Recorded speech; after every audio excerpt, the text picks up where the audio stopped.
Bonjour, c'est Marilyn de Révèle-toi. Alors, aujourd'hui j'avais envie de te faire une vidéo un peu différente de d'habitude parce que je l'ai moins préparée. Donc j'avais plus envie de tester ce que ça faisait de parler de manière peut-être un peu plus intuitive en laissant un peu plus venir ce qui vient. Et j'avais vraiment envie de te parler du confinement, du lockdown. Parce que je vois beaucoup de vidéos, enfin de posts assez rigolos sur le fait de devoir revivre 3, 4, 5 semaines confinées avec sa famille. On voit des gens qui ont attaché leurs enfants, enfin c'est des rigolos, des vidéos, des images rigolotes, mais ça montre quand même un peu une certaine angoisse, une certaine appréhension à devoir rester confiné chez soi pendant 4-5 semaines. Et moi j'ai eu très envie de te faire cette vidéo pour te partager mon expérience parce qu'en fait moi, ça fait 2 ans que je bosse chez moi, ça fait 2 ans que je suis à la maison et j'ai vraiment appris à vivre avec moi-même. Et donc moi ce confinement ça me change pas énormément la vie à part le fait que mon copain fait du homeworking, donc c'est chouette, on est à deux et du coup comme tu l'as vu le décor a un peu changé, donc je fais la vidéo dans la chambre pour pas le déranger puisqu'il travaille dans le salon. Bref, et ce que j'avais envie de te dire c'est que honnêtement quand on a annoncé le confinement, alors là je te parle pas du virus et tout ça, je te parle vraiment pas de ça, mais je te parle juste du fait que les gens vont devoir rester chez eux pendant 3, 4, 5 semaines. Il y a mon petit cœur de coach qui a fait oui c'est trop bien, c'est une trop bonne nouvelle. Pourquoi? Parce qu'en fait, moi, quelque chose qui a été vraiment indispensable pour que je réussisse à trouver ce que je voulais faire de ma vie, pour que je réussisse à trouver ma mission de vie, à me laisser exprimer comme j'étais, j'ai été obligée de sortir de la petite roue d'hamster. Donc la petite roue d'hamster c'est quoi? C'est métro, boulot, dodo, et c'est à juste le week-end pour à peine récupérer, pour faire tes courses dans tous les sens, voir un peu tes amis, et puis hop on retourne et le petit hamster qui court dans sa roue. Et ce que je remarque avec mes coachés c'est que quand on est là-dedans c'est parfois vraiment difficile d'en sortir. Donc en séance ils trouvent ce qu'ils ont envie de faire,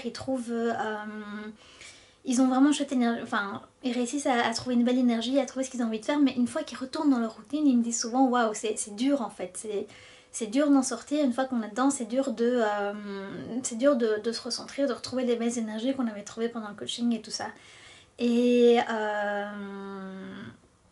et donc, moi je les coach pour les aider là-dedans, mais voilà, moi.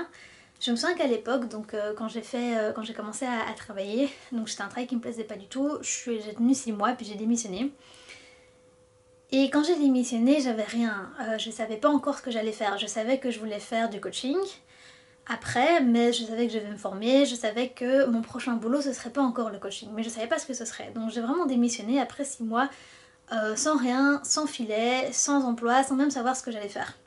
Alors autant te dire que on me disait de pas le faire, autant te dire qu'évidemment une partie de moi flippait, mais sincèrement c'est une des meilleures décisions que j'ai prises de ma vie parce que le fait de me retrouver toute seule avec moi-même, ça a libéré énormément d'espace, ça a libéré énormément d'énergie et ça m'a permis de justement trouver ce que je voulais faire de ma vie. Et je me souviens que j'ai d'abord pris 1 ou 2 semaines pour retrouver un peu mon énergie et puis j'ai pris vraiment 2 semaines où j'ai fait que ça, réfléchir à qu'est-ce que je veux faire, qu'est-ce que je veux.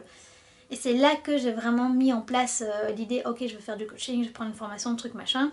Et c'est comme ça que j'en suis arrivée à me dire next step ça va être le recrutement parce que c'est aujourd'hui ce que je peux faire et qui me rapproche le plus du coaching. Et qui me permet de trouver du travail le plus vite pour pouvoir payer cette formation, bref. Et là ici le lockdown, c'est un peu comme si l'univers venait te donner ça mais sur un plateau d'argent, sans devoir démissionner, sans devoir prendre de risques, tout en continuant de garder ton salaire. Alors évidemment, la situation n'est pas tout à fait la même, puisque probablement que tu dois faire... Enfin, pas pour tout le monde, hein, ça se trouve, il y en a qui doivent vraiment plus travailler parce qu'ils ont un métier de service où ils sont tout le temps avec les gens. Mais peut-être que toi, tu fais du homeworking. Évidemment, moi j'étais toute seule chez moi puisque mon copain travaillait. Toi, probablement que tu es avec soit tes enfants, soit ton conjoint, peut-être que tu es tout seul, je sais pas. Donc bon, la situation n'est pas tout à fait pareille. Mais quand même, c'est quand même vraiment un mois qui t'est offert sur un plateau d'argent pour pouvoir déconnecter du travail. Parce que même si tu devras bosser, tu seras chez toi. C'est pas du tout la même chose que d'être dans cette énergie, que d'être avec les gens. Donc ça permet déjà de se ressourcer, de se recentrer. Ça te fait gagner le temps du travail. tu peux faire tes pauses comme tu veux. Pardon, ça te fait gagner le temps du trajet, c'est ça que je voulais dire. Et moi j'ai envie de te dire, ben mets ce temps à profit, mets ce moment à profit pour réfléchir à ce que tu veux vraiment faire de ta vie, pour te recentrer sur toi en fait. Parce que c'est vraiment, l'univers t'offre du temps pour toi sur un plateau d'argent, profites-en quoi. Et pour moi c'est magnifique en fait ça. Enfin, bon ok, je dis pas la situation est magnifique, c'est pas ça que je veux dire. Évidemment, pour tous les gens qui ont le virus et tout, c'est vraiment pas cool. Mais il y a un aspect positif à ce qui se passe, il y a l'aspect évidemment plus difficile, plus désagréable de devoir respecter enfin, du confinement, de la maladie et évidemment beaucoup de gratitude pour le personnel médical qui travaille beaucoup. Bref, c'est pas ça que je veux dire, mais ce que je veux dire c'est que l'aspect positif c'est les gens qui ont du temps pour eux, qui ont du temps pour leur famille, qui ont du temps pour les gens proches. Et il y a vraiment moyen que notre société sorte grandie de ce moment en fait, de ce moment de crise, parce que vraiment c'est vraiment du temps que tu vas pouvoir mettre à profit pour réfléchir à bah, qu'est-ce que je veux vraiment faire de ma vie. Alors, des petites astuces pour ça. Premièrement, si tu te retrouves vraiment à pas devoir faire grand chose, je préfère te prévenir tout de suite que tu risques de vivre des émotions pas très agréables. Notre société, on n'aime pas rester sans rien faire et c'est très normal. C'est parce que, bon, déjà, c'est quelque chose qu'on nous a jamais appris. C'est quelque chose qui peut même parfois être culpabilisant de rester sans rien faire. Mais ce qu'il faut savoir, c'est que, bah, comme j'ai expliqué dans les vidéos sur les émotions qu'on ne vit pas, elles restent autour de nous. Ce qui ne s'exprime pas s'imprime quand on disait, et donc, comme dit l'expression. Et donc les émotions qu'on ne vit pas restent autour de nous et l'énergie de ne rien faire, rester cantonné chez soi, c'est une énergie qui est plus proche de l'émotion de la tristesse. Et donc du coup, quand on reste chez soi à ne rien faire, eh ben, ce qui peut se passer, c'est ben, justement toutes les émotions qui tournent autour de soi et qu'on prend jamais le temps d'aller écouter, d'aller intégrer, d'aller transmuter. Eh ben, elles viennent en fait dans ces moments de calme, dans ces moments de calme et de repos. C'est comme si on était beaucoup plus facilement connecté à ces émotions. Et donc, ça peut être difficile à vivre. C'est pour ça que souvent on l'évite. Sauf que une clé pour vraiment pouvoir avancer, pour vraiment pouvoir dépasser la situation actuelle, pour vraiment trouver ce sentiment de paix intérieur, bah, c'est de justement pouvoir embrasser toutes ces émotions. Pouvoir embrasser ces tristesses, ces angoisses, ces colères qui vont peut-être venir. Et ça vraiment, c'est une étape clé dans la guérison de soi pour pouvoir se reconnecter à qui on est vraiment. Parce que toutes ces émotions, c'est un peu comme si... Enfin, tant que tu les vis pas, elles restent là. Tant que tu les guéris pas, elles restent là et elles font barrage entre toi et qui tu es vraiment, en tes passions, en ce que tu veux vraiment faire. Donc c'est aussi une opportunité pour te donner le temps d'avoir des guérisons intérieures et de vivre tout ça en fait. Donc voilà, si t'as jamais fait de travail sur toi, je préfère te prévenir que rester 2 semaines sans rien faire, parfois ça peut être désagréable, ça peut être déroutant. Moi personnellement je l'ai vécu, je me souviens, c'était il y a... C'est à combien de temps? C'était à 2-3 ans, bah justement entre, mon premier travail et le recrutement. Bah une fois que j'avais trouvé ce que je voulais faire, j'étais contente. Et puis après, je me souviens qu'en cherchant le travail, je sentais fort cette tristesse. Et je me sentais vraiment déprimée, je comprenais pas. Et j'en avais parlé bah justement à des gens qui m'ont aidé à ce moment-là dans le développement personnel. Et qui m'ont vraiment expliqué que c'était tout à fait ok. Et que c'était juste ben, dans ces moments de calme, les émotions, la tristesse qui en profitent pour remonter. Encore plus quand on fait un travail de recentrage, de savoir qu'est-ce qu'on est vraiment. Parce que justement, comme on tourne la tête vers l'intérieur, bah, avant d'aller voir la lumière de qui on est vraiment, on voit d'abord le brouillard qu'il y a autour, qui sont ben, tous ces traumatismes du passé, toutes ces énergies difficiles qui n'ont jamais été vécues et qu'il faut pouvoir transcender et passer dedans. Et donc voilà, moi je sais que j'ai passé des jours bah, juste à pleurer. Hein. Alors c'était déroutant, mais je me rendais compte que le fait de le laisser faire, ben, en fait après je pouvais être triste le matin et me sentir super bien l'après-midi juste parce que j'avais libéré ce truc là qui attendait juste d'être là, d'être vécu pour être libéré. Alors moi c'est ma manière de faire, il y en a, il y en a le simple fait de s'y connecter et de faire autre chose, ça marche aussi quoi. Mais donc voilà, ça c'est peut-être le truc que je voulais dire, c'est vraiment 2 choses. C'est ben, c'est une occasion pour vivre ces émotions là, c'est vraiment une occasion pour guérir en fait. Et 2, c'est une occasion pour te recentrer sur toi et pour savoir ce que tu veux vraiment faire de ta vie. Donc, si tu veux des petits trucs pour t'aider à réfléchir de ce que tu veux vraiment faire, ben c'est premièrement, tu peux profiter de ce temps pour réfléchir à ce que tu aimes faire et faire des liens en fait. Faire des liens entre tiens, même ce boulot que t'aimes pas, qu'est-ce qui a fait que tu l'as pris au tout début? Même un boulot alimentaire, il y a une raison qui fait qu'on prend ce boulot-là et pas un autre. Par exemple, mon premier travail, je savais que ça n'irait pas. Hein. Je savais que c'était pas pour moi, pourtant je l'ai quand même pris. Qu'est-ce qui m'avait motivée? C'était deux choses. C'était un, le fait que ce soit lié à l'environnement, et deux, le fait que j'allais pouvoir donner des formations. Et ça m'avait vraiment fort motivé, le fait de pouvoir donner des formations. Et donc ça m'a aidé à... Bon alors, ça m'a aidé à me connaître dans plusieurs choses. Premièrement, donner des formations, je me suis rendu compte que donner des formations pour donner des formations, ça marchait pas. J'avais besoin de donner des formations dans quelque chose qui me plaisait vraiment. Mais ça m'a aidé à repérer qu'une partie de moi avait très envie de pouvoir transmettre un message. Et finalement, c'est un peu ce que je fais avec ces vidéos, avec mes ateliers, et même parfois avec mon coaching. Donc voilà, c'est... Profite de ce temps pour faire la liste de tout ce que tu aimes faire. Pour faire la liste des études que tu as fait, du travail que tu as fait. Dire tiens, pourquoi? Qu'est-ce qui dans le fond du fond a fait que j'ai fait ça et pas autre chose? Alors ok, il y a le package parce que je savais pas quoi faire, parce qu'il fallait me rapporter de l'argent, parce que j'allais avoir un travail facile, mais dans tous les métiers, on va dire, faciles ou normaux, ou dans toutes les études normales, pourquoi ça et pas autre chose? Même ça te donne de l'information. Donc, voilà, moi c'est vraiment ça que je voulais t'inviter à faire, c'est profites-en pour te laisser traverser par ce qui va te traverser, même si c'est pas toujours facile, même si c'est pas toujours évident.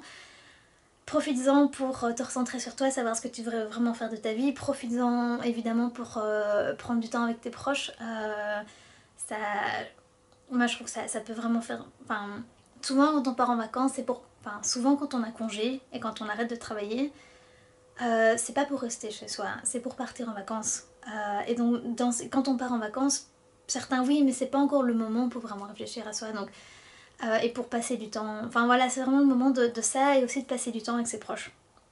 De pourquoi pas resserrer les liens, de pourquoi pas régler des choses qui n'ont jamais été réglées. Peut-être qu'en restant 3-4 semaines avec ton compagnon, vous allez peut-être vous rendre compte de conflits qui n'ont jamais été dits, que vous allez enfin pouvoir libérer pour partir encore mieux dans votre relation. Donc voilà, c'était des petits conseils pour t'aider à faire de ce confinement une vraie opportunité. Alors je ne dis pas que c'est facile, je ne dis pas que tout est rose, que tout est génial.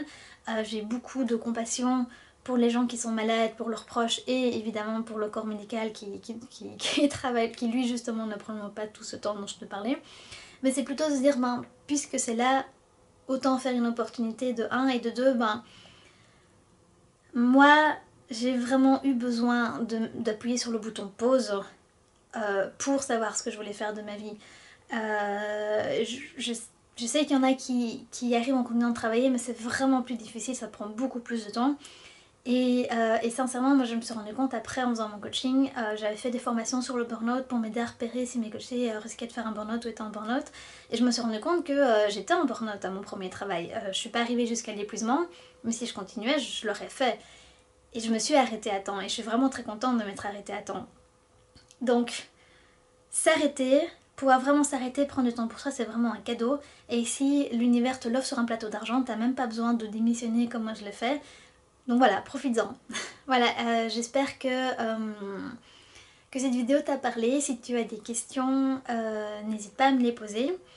En me répondant, en m'envoyant un mail si t'es abonné à ma newsletter ou en mettant un commentaire sous cette vidéo. Si tu as envie que je t'aide dans cette réflexion, n'hésite pas à me contacter. Donc moi, ma spécialité, c'est d'aider les gens à se reconnecter à leur mission de vie et à découvrir qu'est-ce qu'ils sont vraiment, mais aussi à se libérer de toutes ces couches dont je t'ai parlé qui font qu'on n'a pas toujours facilement accès à qu'est-ce qu'on est vraiment. Donc voilà, si tu as envie que je t'aide là-dedans, n'hésite pas à me contacter. Je te préviens juste que mon site internet n'est plus à jour, donc mon offre de service, mon accompagnement, contacte-moi si tu veux en savoir plus, parce que pour le moment c'est pas à jour parce que je suis en train de me repositionner. Je t'en dirai plus une autre fois, probablement dans la prochaine vidéo. Et d'ici là, je te souhaite un bon confinement, et si tu as des questions à me poser sur les conseils que je t'ai donnés, comment le faire au mieux, n'hésite vraiment pas à revenir vers moi. Et petite parenthèse, donc je t'ai dit que c'était un peu l'occasion de vivre ces émotions, ces énergies qui peuvent faire brouillard entre toi et qui tu es vraiment. pour t'aider. J'avais fait 2 vidéos sur les émotions, donc dont l'exercice pratique qui pourra t'aider à vivre tout ça. Parce que parfois c'est aussi simple que simplement se dire c'est ok vu ce que je suis en train de vivre. Alors voilà, j'espère que cette vidéo non préparée cette fois-ci du coup, enfin j'y avais un peu réfléchi évidemment mais j'ai pas de notes, j'ai pas préparé, j'espère que ça t'aura plu, ce format peut-être un peu plus intuitif, un peu plus comment dire, c'est le mot libéré qui me vient en tête mais c'est pas ça que je veux dire, enfin bref. N'hésite pas à me dire si tu préfères ce format là plus intuitif ou les anciens formats où je prépare plus, ça m'intéresse aussi d'avoir ton feedback et bon confinement, au revoir.